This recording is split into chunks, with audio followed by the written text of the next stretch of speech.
Sisi viongozi wa CPST mkoa wa Tabora tunaomba radhi kwa taarifa tuliyotoa katika vyombo vya habari tarehe 17 Machi 2026 kuhusu maelekezo ya kamati ya usalama mkoa wa Tabora yaliyotolewa tarehe 16 Machi 2026 kusitisha kibali cha mkutano wa Injili uliopangwa kufanyika kuanzia tarehe 19 Machi 2026 hadi tarehe 22 Machi 2026 mpaka hapo uchunguzi wa changamoto zilizokuwa zimejitokeza utakapokuwa umekamilika.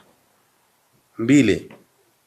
Sisi viongozi wa CPST mkoa wa Tabora tunakubali maelekezo yaliyotolewa na Mheshimiwa Mkuu wa Mkoa wa Tabora siku ya tarehe 16 Machi 2026 kuwa yalikuwa sahihi na kwamba makanisa ya Kipentekoste CPST mkoa wa Tabora yanaridhika na maamuzi ya serikali kuendelea na uchunguzi wa dosari zilizobainika.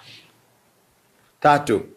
Sisi viongozi wa CPST mkoa wa Tabora tunashukuru serikali kwa kufanya uchunguzi wa awali kwa haraka na tumejiridhisha pasipo shaka kuwa rangi zilizotumika kuweka nembo kwenye mipira na vipeperushi ni rangi zinazotumiwa na taasisi zinazohamasisha maadili yasiyo ya Kitanzania. 4.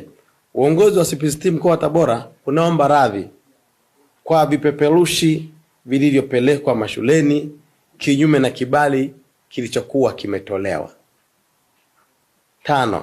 Sisi Umoja wa Makanisa ya Kipentekoste CPST tunaishukuru serikali kwa maelekezo yote tuliyopewa na tunaahidi kuyafanyia kazi na kwamba tumeridhika na maamuzi, tumeridhika na maelekezo yote tuliyopewa na serikali na kwamba CPST itaendelea kushirikiana na serikali kikamilifu hata baada ya shughuli za mkutano.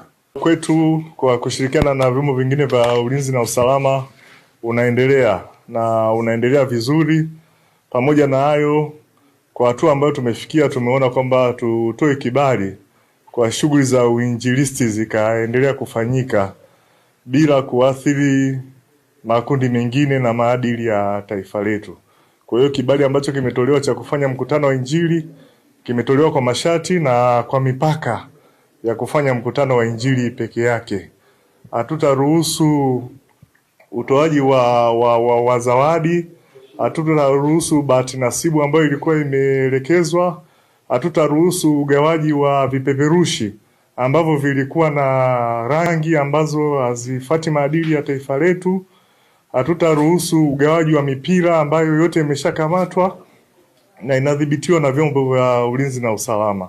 Kwa hiyo utoaji wa kibali hiki umezingatia kuhakikisha kwamba tunaendelea kulinda maadili ya Mtanzania kwa utaratibu uliopo, na shughuli ambayo itafanyika kwenye mkutano huo ni shughuli ya uinjilisti peke yake na sio jambo jingine lolote.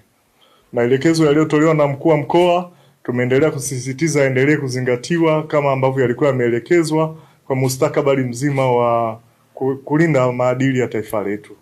Kiuchunguzi tulimbaini huyu Paulo Ndutu ambaye ametakiwa kuto kujihusisha na shughuli hii ambayo inakwenda kufanyika, kwa sababu kinachotakiwa kwenda kufanyika ni uinjilisti peke yake, na yeye ndio aliyekuwa anatuhumiwa kuhusika na ugawaji wa hivi vitu.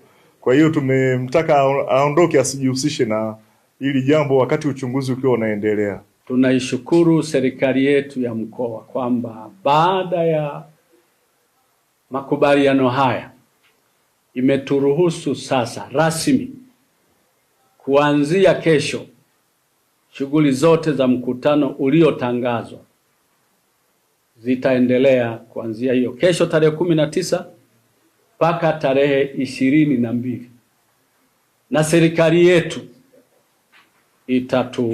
itakuwa pamoja na sisi mwanzo mpaka mwisho. Asanteni sana.